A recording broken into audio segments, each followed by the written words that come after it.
کہ اس کی ساری توجہ اسی کی طرف ہے. وہ کبھی ایک سٹائل سے سیلفی بنا رہی ہے، کبھی دوسرے سٹائل سے بنا رہی ہے، اور ارد گرد کے اسے ہوش نہیں ہے. تو اسے آپ احساس دلائیں کہ یہ ایک واقعہ نہیں، سوشل میڈیا پر کئی ایسے واقعے سامنے آئے ہیں. مثال کے طور پر کچھ عرصہ پہلے میں نے ایک ویڈیو دیکھی تھی، اس میں کیا دکھایا گیا کہ سمندر کے قریب کھڑی ہو کر دو لڑکیاں آپس میں سیلفی بنا رہی تھیں، اور وہ سیلفی بناتے ہوئے پیچھے دیکھ نہیں رہی تھی کہ سمندر ہے، وہ تو سمندر کا ویو لینا چاہ رہی تھی اپنی سیلفی کے اندر، کہ اچانک مگرمچھ وہاں سے نکلتا ہے اور ایک لڑکی کو پورا نگل جاتا ہے. اب دوسری لڑکی جو سیلفی بنانے میں مگن تھی اس کو بھی ہوش آتا ہے اور وہ وہاں سے فوراً بھاگتی ہے. اسی طرح ایک اور جگہ پر دکھاتے ہیں کہ وہ سیلفی بنا رہے تھے، ویوز بنا رہے تھے، کہ اچانک ان کے اوپر وہ عمارت، وہ چیز آ کر گر جاتی ہے. اور اب حال میں کیا ہوا کہ سیلفی بناتے ہوئے سیلابی ریلا آیا اور سیلابی ریلا انہیں اپنے موت کی طرف لے گیا. تو انسان کو ان چیزوں کی ویسے بھی پرمیشن نہیں ہے، اللہ کی طرف سے حکم نہیں ہے کہ آپ اپنی سیلفی بنا کر اس کی پوجا پاٹ شروع کر دیں. پوجا پاٹ کسے کہتے ہیں؟ کہ جب آپ نے سیلفی بنائی کس لیے؟ سب سے پہلے بنانے کا مقصد کیا ہے؟ کہ جب آپ فارغ ہوں گی اپنی سیلفیاں دیکھیں گے. یہی وجہ ہوتی ہے نا کہ فارغ بیٹھ کر ہم اس سیلفی کو دیکھتے ہیں، پھر وہ سیلفیاں دیکھتے ہی دیکھتے ہم کہتے ہیں یہ سیلفی زیادہ پیاری ہے، یہ بہت اچھی لگ رہی ہے، اور ہم اس کی پوجا پاٹ کر رہے ہوتے ہیں، اس وقت اس کو پوج رہے ہوتے ہیں. اللہ کہتا ہے میری عبادت کرو، ہم اس کے اندر مگن ہو جاتے ہیں. اور اگر آپ اس مقصد کے لیے سیلفی نہیں بناتے تو لوگوں سے داد لینے کے لیے آپ کے دل میں تکبر آ جاتا ہے کہ دیکھو میں سب سے زیادہ پیاری لگ رہی ہوں اور تو کوئی پیارا لگ ہی نہیں رہا. تو اول تو یہ چیز ٹھیک ہی نہیں ہے، آپ کو اس سے اللہ رب العزت روک رہا ہے. اچھائی کا حکم آپ دوسروں کو بھی دیں، بری باتوں سے دوسروں کو بھی منع کریں. کہ کئی ایسے حادثات ہم نے ان چیزوں کے ساتھ دیکھے ہیں، اور اگر یہ سارے حادثات نہ بھی ہوں تو سوشل میڈیا پر ایک ایپ ہے جس کو انسٹال کرنے کے بعد وہ کیا ہوتا ہے کہ اگر آپ کی تصویر کسی کے ہاتھ لگ گئی ہے اور اس کے موبائل میں وہ ایپ ڈاؤن لوڈ ہے، تو وہ ایپ کے ذریعے آپ کی تصویر کے اوپر ایک مرر دکھاتے ہیں، چھوٹا سا مرر ہوتا ہے، وہ اس ایپ کے اندر ہوتا ہے. وہ مرر جس حصے پر لگے گا وہ حصہ آپ کا ننگا ہو جائے گا. چاہے آپ نے عبایا پہنا ہوا ہے، چاہے آپ نے کپڑے پہنے ہوئے ہیں، چاہے آپ نے کچھ بھی پہنا ہوا ہے، وہ مرر اس جگہ پر جیسی ٹچ کرے گا، وہ چاہے آپ کی شرمگاہ پہ ٹچ کر کے دیکھے، وہ چاہے آپ کے چیسٹ کے اوپر ٹچ کر کے دیکھے، وہ چاہے آپ کے جسم کے مختلف زاویوں کو دیکھے، وہ آپ کی تصویر بالکل اوپن حالت میں دیکھ سکتا ہے. پھر آپ کے لباس پہننے کا، آپ کے عبایا پہننے کا کوئی فائدہ نہیں ہے. تو اس صورت میں آپ کو ان چیزوں سے ویسے ہی بچنا چاہیے. کب تک آپ اپنے پاس اپنی سیفٹی رکھیں گے؟ آپ کے موبائل میں جو چیز ہے وہ آپ کے پاس نہیں ہے، موبائل بنانے والی کمپنی کے پاس بھی موجود ہے. آپ کی وہ تصویریں جو آپ کہہ رہی ہیں کہ میں نے گیلری کو لاک لگا دیا، میں نے یہ کر دیا، میری تصویریں بڑی محفوظ ہیں، آپ کی وہ تصویریں محفوظ نہیں ہیں. سب سے پہلے اس ایپ کے وہ ایپ جو آپ نے یوز کی ہے اس کے پاس بھی چلے گئے، وہ جس نے کیمرہ بنایا، وہ موبائل بنایا، اس کے پاس بھی آپ کی وہ ساری ویڈیوز، وہ ساری آپ کی سیلفیاں پہنچ چکی ہیں. وہ چاہیں جس انداز میں آپ کو برہنہ کر کے دیکھیں، آپ کو جس زاویے سے دیکھیں، آپ بھی اس گناہ میں ملوث ہو گئے. تو اللہ رب العزت نے اس آیت کے اندر ہمیں کیا پیغام دیا ہے کہ اے نبی تمہارے تک بھی وہی الہی کو پہنچانا فرض ہے، اور ہماری امت کو بھی آگے دوسروں کو پیغام پہنچانا فرض ہے. ہمارے اوپر بھی فرض ہے نا کہ ہم اللہ کی باتوں کو دوسروں کو بتائیں. تو آج کے بعد کوشش کریں پہلے تو ویڈیو اور سیلفیوں سے اپنے آپ کو بچائیں، چاہے آپ نے عبائے بھی پہنے ہوئے ہیں، چاہے آپ نے کپڑے پہنے ہوئے ہیں، چاہے کچھ بھی کیا ہوا ہے. بہتر یہ ہے کہ وہ چیز آپ کے لیے سیفٹی نہیں ہے. دوسری چیز کہ اس میں انسان اتنا متوجہ ہو جاتا ہے کہ اسے ارد گرد کا ہوش بھی نہیں آتا. جب موت سر پہ آتی ہے تب سمجھ آتی ہے کہ ہم کیا کر رہے تھے. تو یہ بڑی خطرناک چیزیں ہیں جس کے اندر ہمیں ملوث کر دیا گیا، کیونکہ قیامت کے قریب نبی کریم صلی اللہ علیہ وسلم نے فرمایا تھا فتنے ایسے اتریں گے جیسے آسمان سے بارش کے قطرے. تو یہ ایک فتنہ ہے آپ کے پاس، جس فتنے میں آپ ملوث ہو کر اپنی دنیا بھی برباد کر رہے ہیں اور اپنی آخرت بھی برباد کر رہے ہیں. آپ کہیں کہ مجھے کبھی کسی نے نہیں دیکھا، کتنے دعوے سے کہہ سکتے ہیں؟ ابھی آپ کی سیلفیاں موجود ہیں، آپ لوگوں کو دکھا رہی ہیں، کتنے لوگوں کے پاس اسٹیٹس کے ذریعے جا رہی ہیں. آپ کہہ ہی نہیں سکتے کہ مجھے کبھی کسی نے نہیں دیکھا. پتہ نہیں کتنے لوگوں نے کس کس زاویے سے آپ کو دیکھا ہوگا. اللہ تعالیٰ ہمیں اس گناہ سے محفوظ فرمائے. یہ بہت ہی خطرناک گناہ ہے جو ہمیں اللہ رب العزت اس قرآن کے ذریعے سے آگاہی دے رہا ہے کہ ان چیزوں سے اپنے آپ کو بچا لو. آگے آتا ہے آیت کے اندر وَإِن لَّمْ تَفْعَلْ فَمَا بَلَّغْتَ رِسَالَتَهُ، اور اگر تو نے نہ کیا تو تو نے اس کا پیغام نہیں پہنچایا. یعنی اگر اللہ کے پیغام میں سے اگر تو نے کچھ چھپا لیا یا پہنچانے میں تو نے سستی کی تو گویا سرے سے اس کا پیغام تم نے پہنچایا ہی نہیں ہے. اللہ کی طرف سے 10 باتیں آئی ہیں. 10 باتوں میں سے 8 باتیں آپ نے بتا دی، آپ سے سننے میں بتا دی، یا 9 باتیں بتا دی، ایک چھپا لی. اب اس آیت کے دوسرے پہلو میں کیا آ رہا ہے کہ اگر تھوڑی سی بات بھی پہنچانے میں سستی کی یا اس سے غفلت برتی یا وہ بات نہیں پہنچائی تو در حقیقت کیا ہو گیا کہ تم نے کچھ بھی اللہ کا پیغام نہیں پہنچایا. یعنی ایک آیت پر گویا عمل نہ کرنا گویا پورے قرآن پر عمل نہ کرنا ہے. آپ نماز پڑھ لیں، روزے رکھ لیں، عبادتیں کر لیں، حج عمرے کر لیں، اور اس کے ساتھ ساتھ چھوٹی موٹی اور بھی نیکیاں کر لیں، لیکن آپ پردہ نہیں کرتی تو آپ نے گویا پورے قرآن پر عمل نہیں کیا. اگر آپ پردہ کرتی ہیں، نماز نہیں پڑھتی تو گویا آپ نے پورے قرآن پر عمل نہیں کیا. اس آیت میں در حقیقت یہی بتایا جا رہا ہے کہ جب آپ نے پیغام پہنچانے میں تھوڑی سی بھی سستی کی، ایک پیغام کو بھی نہیں پہنچایا تو گویا تم نے پورا پیغام ہی نہیں پہنچایا. تو یہاں اگر ایک آیت پر بھی عمل نہیں ہے تو گویا پورے قرآن پر عمل نہیں ہے. تو یہاں سے بات سامنے آ جاتی ہے کہ انسان کو چاہیے کہ وہ سارا کا سارے قرآن پر عمل کرے تاکہ وہ اللہ کے ہاں جواب دہی کے لیے یہ کہہ سکے کہ ہاں میں نے پوری قرآن پر پوری آیتوں پر عمل کیا تھا. واللہ یعصمک من الناس، اور اللہ تمہیں بچائے گا لوگوں سے. اس آیت میں اب یہ تیسری بات ہم پڑھ رہے ہیں. تیسری بات، پہلی بات کیا تھی؟ پیغام پہنچانا. دوسری بات کیا تھی کہ تھوڑا سا بھی پیغام پہنچانے میں سستی نہ کریں، پورا کا پورے پیغام اللہ کے پہنچا دیں، کہ پوری کی پوری بات پہنچانی ہے، کوئی ایک بات بھی نہیں چھپانی. تیسری بات کیا آ رہی ہے کہ اللہ تمہیں لوگوں سے، تمہارے دشمنوں سے تمہیں بچائے گا. اس الفاظ کے نازل ہونے سے پہلے نبی کریم صلی اللہ علیہ وسلم بطور محافظ اپنے ساتھ کسی نہ کسی صحابی کو رکھا کرتے تھے. حدیث میں آتا ہے کہ سیدہ عائشہ رضی اللہ تعالیٰ عنہ بیان کرتی ہیں کہ آپ صلی اللہ علیہ وسلم ایک رات سو نہیں رہے تھے، میں بھی آپ کے پاس ہی لیٹی ہوئی تھی. میں نے عرض کی اے اللہ کے رسول صلی اللہ علیہ وسلم کیا بات ہے؟ آپ نے فرمایا اے کاش کوئی نیک صحابی آج رات میری حفاظت کرتا. ابھی تھوڑی دیر ہی گزری تھی کہ میں نے ہتھیار کے چھنکنے کی آواز سنی.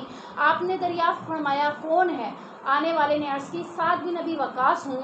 آپ صلی اللہ علیہ وسلم نے پوچھا کیسے آنا ہوا؟ اس نے جواب دیا اللہ کے رسول صلی اللہ علیہ وسلم میں آیا ہوں کہ آج رات آپ کا پہرا دے سکوں. سیدہ عائشہ بیان کرتی ہیں کہ اس کے بعد نبی کریم صلی اللہ علیہ وسلم آرام سے سو گئے، حتیٰ کہ میں نے آپ کے خراٹوں کی آواز بھی سنی. یعنی اس سے پہلے سو نہیں رہے تھے. کیوں نہیں سو رہے تھے؟ وجہ پوچھی تو کیا کہا کہ کوئی میری حفاظت کے لیے آئے. تو پھر تو ہے. تو اتنے میں سعد بن ابی وقاص آئے، انہوں نے آپ صلی اللہ علیہ وسلم کا یہ پہرا دیا اور پھر آپ صلی اللہ علیہ وسلم اچھے طریقے سے سو گئے. تو یہ آیت نازل ہونے سے پہلے کی بات ہے. یہ جو لفظ ہے نا واللہ یعصمک من الناس، اس سے پہلے کی بات ہے. جب یہ الفاظ آئے کہ اللہ تمہیں دشمنوں سے، لوگوں سے بچائے گا، تو اس کے بعد عائشہ کہتی ہیں کہ نبی کریم صلی اللہ علیہ وسلم کے لیے پہلے تو پہرے کا انتظام کیا جاتا تھا، لیکن جب یہ آیت نازل ہوئی اللہ تجھے بچائے گا لوگوں سے، تو آپ نے قبے سے سر نکال کر فرمایا لوگوں تم چلے جاؤ، اللہ مجھے دشمن سے بچائے گا. پہرا دینے کا مقصد کیا تھا؟ دشمن ہر وقت نبی کریم صلی اللہ علیہ وسلم کو قتل کرنے کی، مارنے کی سازشیں کرتے تھے کہ جب نبی کریم صلی اللہ علیہ وسلم کے پاس موقع دیکھیں گے آپ صلی اللہ علیہ وسلم کو مار ڈالیں گے، قتل کر دیں گے. تو اللہ کے نبی پہرے پہ لوگوں کو کھڑا کرتے تھے جس کوٹی ہو جاتی تھی تاکہ وہ آرام سے سو جائے. لیکن جب اللہ نے کہا کہ اللہ تمہیں لوگوں سے بچائے گا تو اس کے بعد آپ صلی اللہ علیہ وسلم نے منع کر دیا کہ میری سکیورٹی صرف اللہ کرے گا، اللہ کے علاوہ مجھے کسی اور کی سکیورٹی کی ضرورت نہیں ہے. جیسا کہ اگر آپ اپنے گھر کے باہر گیٹ کیپر رکھ لیں یا رات کو چوکیدار رکھ لیں، اور دوسری طرف اگر آپ آیت الکرسی آپ کو ملی ہوئی ہے نا، تو اگر آپ وہ پڑھ لیں. آیت الکرسی کے بارے میں آپ نے پڑھا ہے نا کہ جب کوئی شخص آیت الکرسی پڑھتا ہے تو اس کے گھر کی حفاظت کون کرتا ہے؟ اللہ فرشتوں کے ذریعے ان کی حفاظت کرتا ہے. تو اس کوٹی کی ضرورت نہیں ہوتی. پھر جس کے پاس آیت الکرسی ہے اس کو کسی چیز کی سکیورٹی کی ضرورت نہیں ہے، کسی تالے کی ضرورت نہیں ہے. وہ آیت الکرسی پڑھ لے انشاءاللہ العزیز اللہ اس کو ان لوگوں سے بچا لے گا. تو یہاں اس بات سے ہمیں پتہ چلتا ہے کہ دنیا کی سکیورٹیاں بھی اس وقت کام نہیں آتی جب اللہ بچانا نہ چاہے. جب اللہ بچائے گا تو کیسے بچائے گا؟ آیت الکرسی پڑھ لیں، گھر سے نکلتے ہوئے آپ لازماً آیت الکرسی پڑھا کریں، اپنے لیے گھر سے نکلنے کی دعا پڑھا کریں، کیونکہ آپ کو سب سے زیادہ سیفٹی کی ضرورت ہے کہ نہیں ہے؟ راہ چلتے لڑکوں سے سیفٹی کی ضرورت ہے، کئی قسم کے ایسے گندے لوگ راستوں سے گزر رہے ہوتے ہیں جو چھیڑ چھاڑی کرتے ہیں، تو ان سے آپ کو سیفٹی کی ضرورت ہے۔ تو آپ گھر سے نکلتے ہوئے اگر دعا پڑھ لیں گے، آیت الکرسی پڑھ کر اپنے پر دم کر لیں گے، تو انشاءاللہ العزیز کسی کی مجال ہی نہیں ہے کہ کوئی آپ کی طرف ہاتھ بڑھائے۔ تو انشاءاللہ کریں گے یہ سیفٹی اپنے لیے۔ ہر ٹائم جب بھی آپ گھر سے باہر نکلیں گے، پہلے بسم اللہ توکلت علی اللہ دعا پڑھیں گے پوری، اور اس کے بعد آپ آیت الکرسی پڑھ کے دم کریں گے تو گھر سے قدم باہر نکالیں گے۔ اب آپ مطمئن ہو جائیے، کیونکہ آپ کی حفاظت کون کر رہا ہے؟ اللہ فرشتوں کے ذریعے آپ کی حفاظت کروا رہا ہے۔ قُلْ يَا أَهْلَ الْكِتَابِ لَسْتُمْ عَلَىٰ شَيْءٍ حَتَّىٰ تُقِيمُوا، اس آیت کا تو آخری سا رہتا تھا، ان اللہ لا یہدی القوم الکافرین، بے شک اللہ تعالیٰ کافر قوم کو کبھی بھی ہدایت نہیں دیتا۔ یعنی آپ پیغام پہنچا دیں، جس کو ہدایت ملنی ہوگی مل جائے گی، کافر لوگوں کے بارے میں آپ پریشان نہ ہوں، کافر لوگوں کو اللہ کبھی بھی ہدایت نہیں دیتا۔ قُلْ يَا أَهْلَ الْكِتَابِ لَسْتُمْ عَلَىٰ شَيْءٍ حَتَّىٰ تُقِيمُوا التَّوْرَاةَ وَالْإِنْجِيلَ وَمَا أُنزِلَ إِلَيْكُم مِّن رَّبِّكُمْ، اے نبی کریم صلی اللہ علیہ وسلم کہہ دیجئے اے اہل کتاب، تم کسی چیز پر نہیں ہو یہاں تک کہ تم تورات اور انجیل کو قائم کرو، اور اس کو بھی جو تمہارے رب کی طرف سے نازل کیا گیا ہے۔ وَلَيَزِيدَنَّ كَثِيرٌ مِّنْهُم مَّا أُنزِلَ إِلَيْكَ مِن رَّبِّكَ طُغْيَانًا وَكُفْرًا، اور یقیناً جو کچھ تیری طرف تیرے رب کی طرف سے نازل کیا گیا ہے وہ ان میں سے بہت سے لوگوں کو سرکشی اور کفر میں ضرور بڑھائے گا۔ فَلَا تَأْسَ عَلَى الْقَوْمِ الْكَافِرِينَ، سو تو کافر لوگوں پر غم نہ کر۔ یعنی جو نازل ہوا ہے، پہلے تو اللہ نے تورات اور انجیل کا ذکر کیا ہے، اہل کتاب سے کہا کہ تم کبھی بھی دین پر نہیں ہو سکتے جب تک کہ تم تورات اور انجیل پر عمل نہ کر لو۔ تورات اور انجیل ان کی کتابیں تھیں، ان کے اوپر اگر وہ عمل کر لیتے تب تو وہ اپنے آپ کو دین پر سمجھتے، اگر وہ اس پر عمل نہیں کریں گے تو وہ دین پر نہیں ہو سکتے۔ اس کے بعد اللہ تعالیٰ کہہ رہا ہے کہ تمام انبیاء کرام پر جو میں نے نازل کیا ہے ان کتابوں پر بھی ایمان لاؤ، ان کے مطابق عمل نہیں کرنا۔ یعنی آج ہمارے پاس قرآن ہے اور قرآن سے پہلے تورات انجیل زبور ہے، تو پہلی کتابوں پر ایمان رکھنا ہے اور اس کتاب پر عمل کرنا ہے۔ اگر ہم اس کتاب پر عمل کرنے کی بجائے تورات انجیل پر عمل کریں گے تو یہ ہمارے لیے ٹھیک نہیں ہے۔ ہمارے لیے ٹھیک بات کیا ہے کہ ہم قرآن پر عمل کریں اور تورات اور انجیل کے اوپر تورات اور انجیل کے معاملے میں اس کے اوپر ایمان رکھیں کہ واقعتاً وہ دونوں اللہ کی کتابیں ہیں۔ اسی طرح اللہ تعالیٰ کہہ رہا ہے کہ جب بھی میں کوئی کتاب نازل کرتا ہوں جس دور کے اندر بھی، تو کافروں کا کیا معاملہ ہوتا ہے؟ ان کے کفر اور ان کی سرکشی اس سے اور بھی بڑھ جاتی ہے۔ یعنی جب آپ کسی کو دین کی بات بتاتے ہیں، اگر آپ دیکھیں کہ وہ اس پہ عمل کر لیتا ہے تو ٹھیک ہے، اگر وہ اس پہ عمل نہیں کرتا، اس کا کفر کا معاملہ یا سرکشی ڈھیٹ پن کا معاملہ اور بھی زیادہ ہو جاتا ہے، تو اللہ تعالیٰ کہتا ہے فَلَا تَأْسَ عَلَى الْقَوْمِ الْكَافِرِينَ، غم نہ کرو، کافر قوم کو اللہ تعالیٰ کبھی بھی ہدایت نہیں دیتا۔ کافر قوم کے کتابیں نازل ہونے کے بعد ان کا رد عمل کیا ہوتا ہے کہ وہ سرکشی میں اور بھی بڑھ جاتے ہیں۔ تو یعنی سرکشی، کفر یعنی اللہ کی نافرمانی میں اور بھی زیادہ وہ بڑھ جائیں گے۔ اگر وہ قرآن پر پوری طرح عمل نہیں کریں گے کوئی بھی، تو ان کی حیثیت دینداری میں کچھ بھی نہیں ہوگی۔ اب آپ یہاں پہ دوبارہ دیکھ لیں، وہی بات آ رہی ہے کہ پورے قرآن پر عمل کرنا ضروری ہے۔ اگر قرآن ایک طرف ہے اور دوسری طرف ہماری خواہش ہے اور ہم خواہش پر چلتے ہیں اور قرآن کو چھوڑ دیتے ہیں، تو ہمیں اللہ تعالیٰ شروع میں ہی کہہ رہا ہے لستم علی شیء، تم کسی دین پر نہیں ہو۔ تمہارا دین کب مکمل ہوتا ہے؟ جب تم پورے کے پورے کتاب کے اوپر عمل کرو گے۔ ان الذين آمنوا والذين هادوا والصابئون والنصارى من آمن بالله واليوم الآخر وعمل صالحا فلا خوف عليهم ولا هم يحزنون۔ مقصود یہاں اللہ تعالیٰ ان باتوں کے حوالے سے یہ بتا رہے ہیں کہ بے شک جو لوگ ایمان لائے اور یہودی بنے، صابی اور نصارہ بھی، جو بھی اللہ آخرت کے دن پر ایمان لایا اور اس نے نیک عمل کیا، تو قیامت کے دن اسے نہ کسی قسم کا خوف ہوگا اور نہ ہی وہ غمگین ہوں گے۔ یعنی ہر فرقے کے حوالے سے بات آ گئی، چاہے وہ صابی ہے، چاہے وہ یہودی ہے، چاہے وہ نصارہ ہے، چاہے وہ کوئی بھی ہے۔ اللہ تعالیٰ کہتے ہیں کہ جب وہ ایمان لے آتا ہے، کلمہ پڑھ لیتا ہے، مسلمان ہو جاتا ہے، اور اس کے بعد اللہ اور یوم آخرت پر یقین رکھتا ہے، اور اللہ اور آخرت پر یقین رکھتے ہوئے عمل صالحہ، نیک عمل کرنے کی کوشش کرتا ہے، تو اللہ تعالیٰ کہتے ہیں ایسا شخص کو قیامت کے دن خوف نہیں ہوگا۔ کس چیز کا خوف ہوگا؟ قیامت کے دن جیسے ہم کھڑے ہوں گے کس چیز کا خوف ہوگا؟ کہیں آج جہنم میں نہ ڈال دیے جائیں، یہ خوف ہوگا نا۔ تو جو اللہ رب العزت پر ایمان لایا اور آخرت کے دن پر ایمان لایا، اللہ تعالیٰ کہہ رہے ہیں کہ اس کو اس قسم کا کوئی خوف نہیں ہوگا۔ تیسری چیز کیا ہے؟ آپ یہ دیکھ لیں کہ 3 چیزیں اللہ نے کہی ہیں، اللہ پر ایمان لانا، آخرت پر ایمان لانا، وعمل صالحا، اور نیک عمل کرنا۔ اگر آپ یہ 3 چیزیں کر لیتے ہیں تو انشاءاللہ العزیز قیامت کے دن آپ کے اوپر کسی قسم کا نہ کوئی خوف ہوگا اور نہ ہی کسی قسم کے کوئی غم آپ کو لاحق ہوگا کہ آج میرے ساتھ کیا ہوگا، آج کہیں میں اس پل صراط پر چلتے ہوئے جہنم میں نہ گر جاؤں۔ یہ خوف اور یہ غم تو ہمارے ساتھ ہوگا نا۔ جب ہم کھڑے ہوں گے قیامت کے دن تو ہمیں سب سے پہلے خوف یہ ہوگا، پتہ نہیں میرا حساب کتاب کیسے نکلتا ہے، پتہ نہیں پل صراط پر چلتے ہوئے جہنم میں نہ گر جاؤں، پتہ نہیں آج میرا ٹھکانہ جہنم تو نہیں ہوتا۔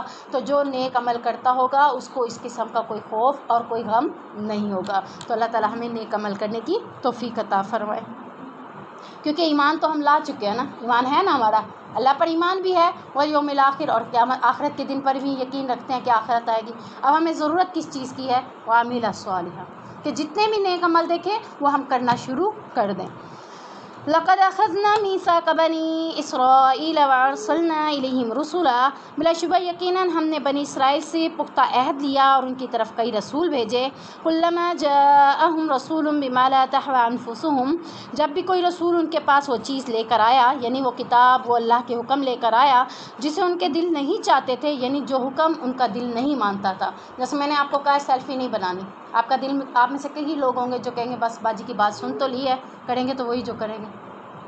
اسی طرح اللہ تعالیٰ کہہ رہے ہیں کہ جب انبیاء میں نے بھیجے بنی اسرائیل پر، تو وہ انبیاء جب بھی کوئی ایسا حکم لے کر آتے تھے جس سے ان کے دل نہیں مانتے تھے، باقاعدہ الفاظ ہے آیت کے، ان کے دل نہیں مانتے تھے، تو ان میں سے ایک گروہ نے اس کو جھٹلا دیا۔ آپ میں سے کون کون سیلفی نہیں بنائے گا؟ 2 3 4، آدھا ہاتھ ہو رہا ہے، آدھا نیچے۔ موبائل نہیں ہے لیکن کسی کے ساتھ بنوانی بھی تو نہیں ہے نا انشاءاللہ۔ ہاں جی انشاءاللہ۔ اب دیکھیں اگر 15-20 لوگ بیٹھے ہیں، آپ ایک گروہ بن گئے جنہوں نے کہا ہم اس پر ایمان لے آئے، دوسرے گروہ نے جھٹلا دیا۔ اب یہ آیت دیکھیں کہ اللہ تعالیٰ کہہ رہا ہے بنی اسرائیل ایسے کرتے تھے۔ جب بنی اسرائیل ایسے کرتے تھے تو اللہ نے ان کا ٹھکانہ کیا بنایا؟ جہنم۔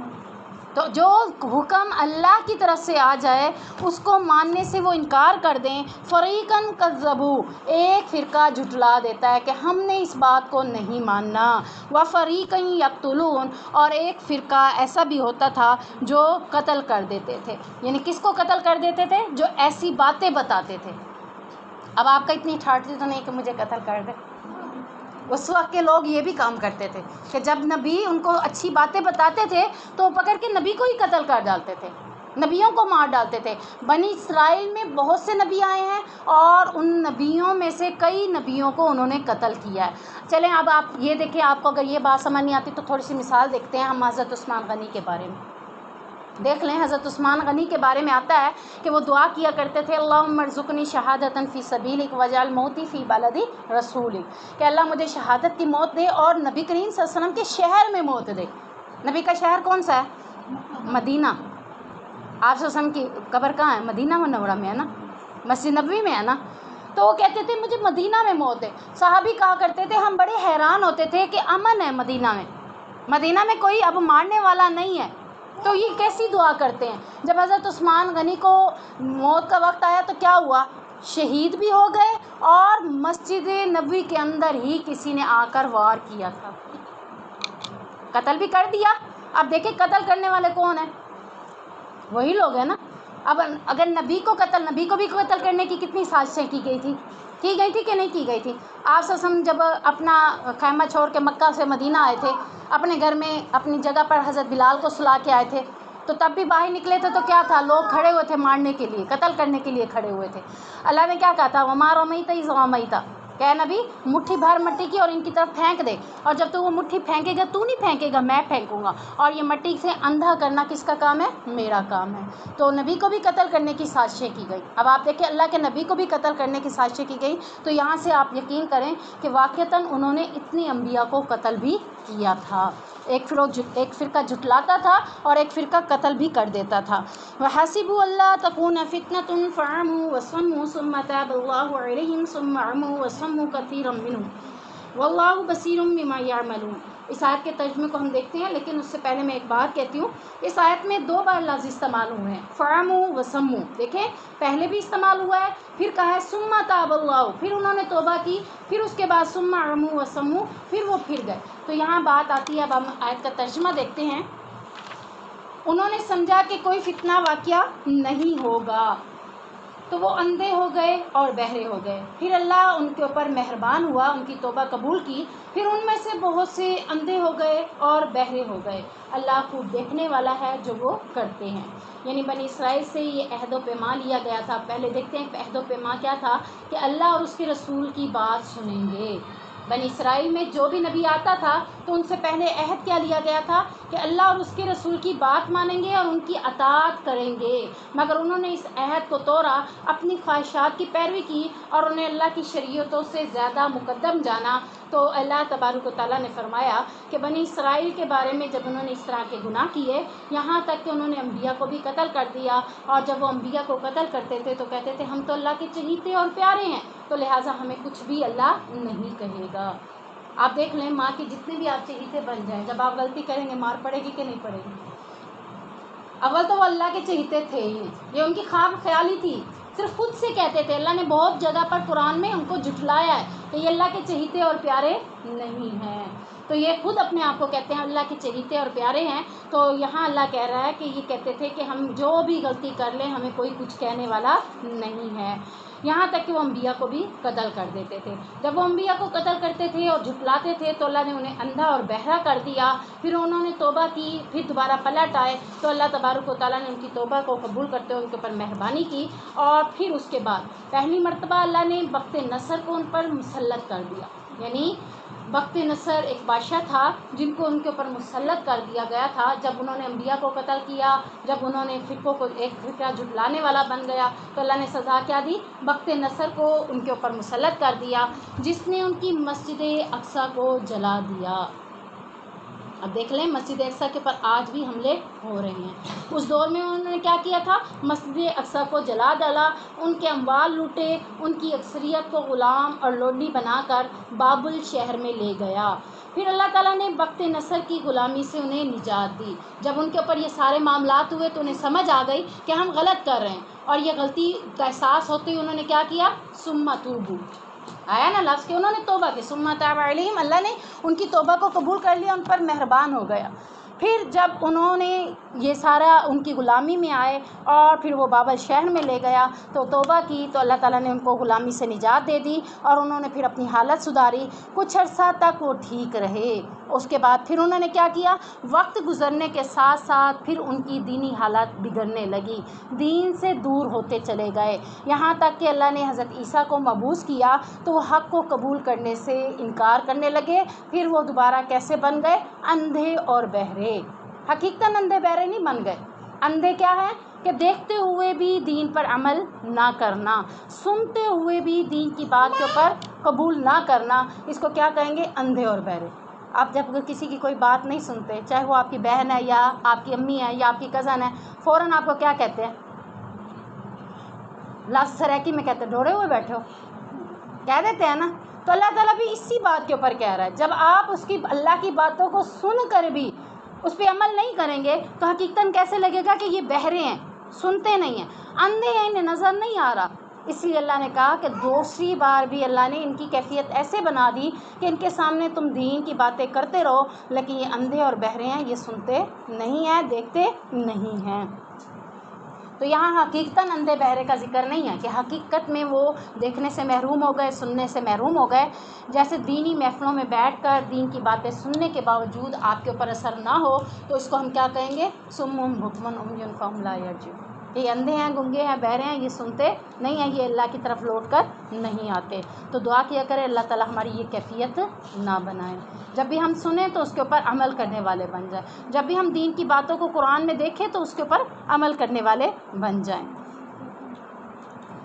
یہاں پہ حدیث ہے اس سے ریلیٹڈ وہی جو ہم نے بہت دفعہ سنی ہوئی ہے کہ آپ صلی اللہ علیہ وسلم نے فرمایا بندہ جب کوئی گناہ کرتا ہے تو اس کے دل پر ایک سیاہ نقطہ پڑ جاتا ہے، پھر اگر وہ گناہ چھوڑ دے، استغفار کرے، توبہ کر لے تو اس کا دل ریزر کی طرح، جیسے ریزر سے کوئی چیز صاف کی جاتی ہے تو اس کا دل استغفار سے صاف ہو جاتا ہے، اور اگر دوبارہ گناہ کرے تو سیاہ نقطہ بڑھ جاتا ہے، یعنی استغفار نہیں کیا، وہ نقطہ کھڑا ہوا ہے، پھر اس کے اوپر دوبارہ گناہ کیا تو پھر وہ کیا گیا کہ وہ نقطہ اور بھی بڑھ گیا، یہاں تک کہ پورے دل پر چھا جائے۔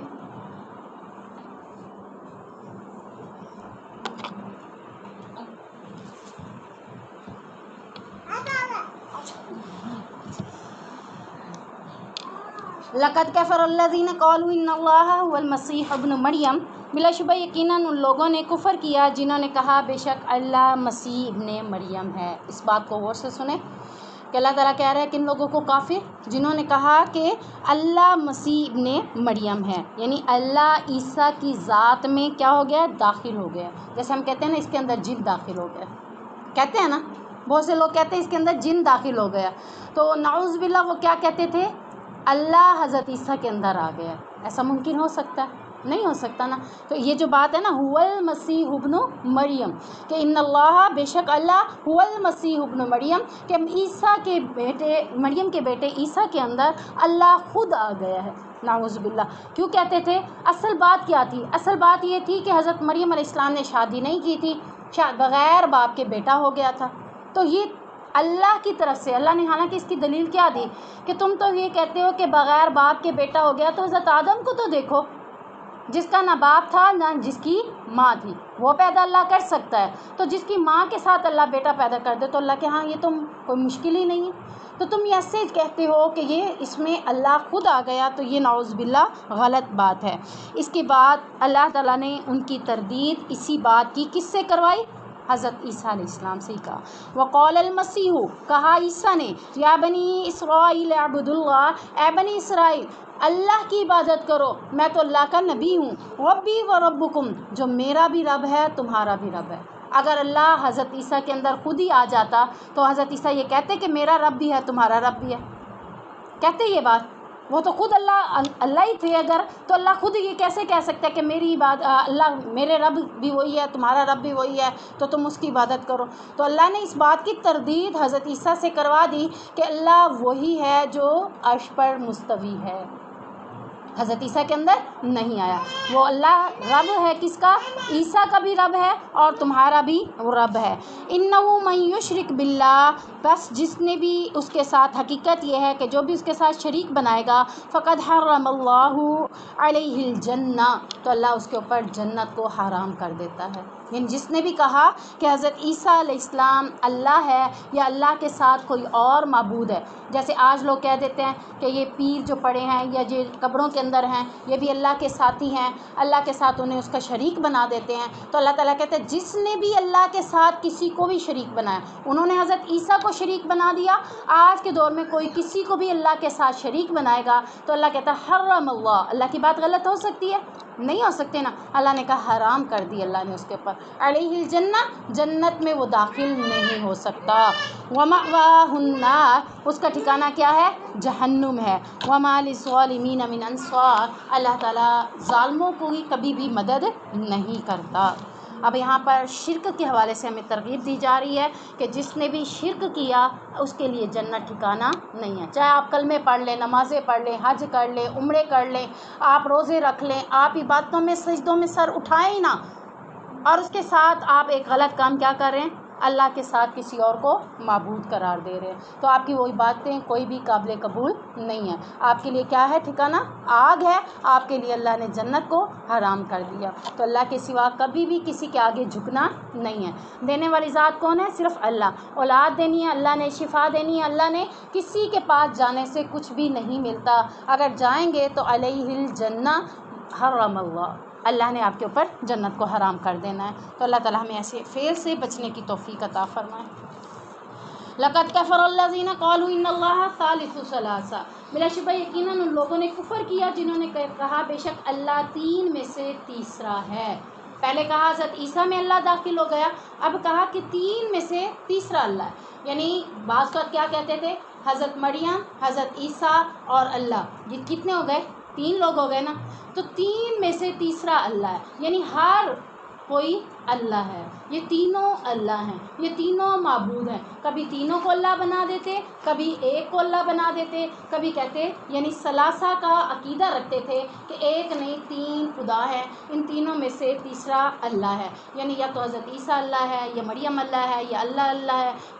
اپنے آپ میں باتیں کر کے دماغ اپنا بھی خراب کرتے اور دوسروں کا بھی خراب کرتے تھے. وَمَا مِنْ إِلَٰهٍ إِلَّا اللَّهُ إِلَّا إِلَٰهٌ وَاحِدٌ، حالانکہ کوئی بھی معبود نہیں ہے، نہ حضرت عیسیٰ معبود ہیں، نہ ہی حضرت مریم معبود ہیں، مگر کون ہے؟ الہ واحد، ایک ہی معبود ہے جو کہ اللہ ہے. وَإِن لَمْ يَنْتَهُوا، اگر تم باز نہ آئے ایسی باتوں سے، کبھی کہتے ہو عیسیٰ اللہ ہے، کبھی کہتے ہو مریم اللہ ہے، کبھی کہتے ہو تینوں میں سے 3 اللہ ہیں، کبھی کہتے ہیں ایک اللہ ہے. اللہ کہہ رہا ہے اگر تم ان باتوں سے باز نہ آئے، اما یقولون لیمسن الذین کفروا منہم عذاب علیم، تو یقیناً ان میں سے جنہوں نے ان باتوں کے حوالے سے کفر کیا ان کے لیے ضرور دردناک عذاب ہوگا. یعنی ایسے باتیں کرنے والے کے لیے بھی دردناک عذاب ہے، اور جو کوئی ایسی بات کرے گا تو وہ کون ہو گیا؟ کافر ہو گیا. اللہ تو اللہ ہی ہے، اللہ نہ کسی میں داخل ہوا ہے، نہ ہی کوئی اللہ ہو گیا. کبھی کہتے ہیں حضرت عیسیٰ اللہ کا بیٹا ہے، اور حضرت مریم کیا کہتے تھے اس کے بارے میں؟ کون بتائے گا؟ کس کو پتہ ہے؟ اللہ کی بیوی ہے. حضرت مریم کو کیا بنا؟ 3 میں سے تیسرا اللہ، یعنی ایک اللہ. اب باپ کس کو بنا دیا حضرت عیسیٰ کا؟ اللہ کو. ماں کس کو بنا دیا؟ مریم کو. بیٹا کس کو بنایا؟ حضرت عیسیٰ کو. لیکن کیا کہا؟ یہ تینوں ایک ہی فیملی ہیں. اب یہ اللہ نے کہا جس طرح کی یہ جو باتیں کر رہے ہیں، یہ سب جو بھی باتیں کرے گا یقیناً اس نے کفر کر لیا، کافر ہو گیا، اور اس کو اللہ تعالیٰ دردناک عذاب بھی دے گا. افلا یتوبون الی اللہ ویستغفرونہ، تو کیا وہ اللہ کی طرف توبہ نہیں کرتے؟ یعنی اگر ایسی باتیں ہو بھی گئی ہیں جانے میں، نادانستگی میں، اب کرنا کیا ہے؟ اللہ رب العزت کی طرف لوٹ آنا ہے، توبہ کرنی ہے. اگر تم نے توبہ نہ کی، ویستغفرونہ، اور اس سے بخشش نہ مانگی، اور پھر واللہ غفور الرحیم، اللہ تعالیٰ تو حالانکہ بخشنے والا بھی ہے اور مہربان بھی ہے. دنیا میں اپنے گناہوں کی بخشش نہ مانگی تو کل قیامت کے دن دردناک عذاب ہے. اگر دنیا میں بخشش مانگ لی تو انشاءاللہ اللہ بخشنے والا بھی ہے اور مہربان بھی ہے. جتنے بڑے سے بڑے گناہ کر لیے ہیں، اللہ سے معافی دنیا کے اندر مانگ لیں تو اللہ معاف کر دے گا، کیونکہ اللہ دنیا کے لیے غفور الرحیم ہے. لیکن قیامت کے دن اللہ سے کہیں گے اللہ آج معاف کر دے، اس دن معافی نہیں ملے گی. تو آج اللہ نے موقع دیا ہے، اللہ رب العزت ہمارے حال پر رحم کرے، ہمیں توبہ کی توفیق عطا فرمائے، اپنے گناہوں کے اوپر نادم ہو کر دوبارہ نہ کرنے کے لیے اللہ سے پختہ عہد کرے. اللہ تعالیٰ ہمیں جب تک زندہ رکھے، اسلام پر رکھے، اور جب موت دے تو اللہ ہم سے راضی ہو جائے. سبحانک اللہم و بحمدک، اشہد ان لا الہ الا انت، استغفرک و اتوب الیک.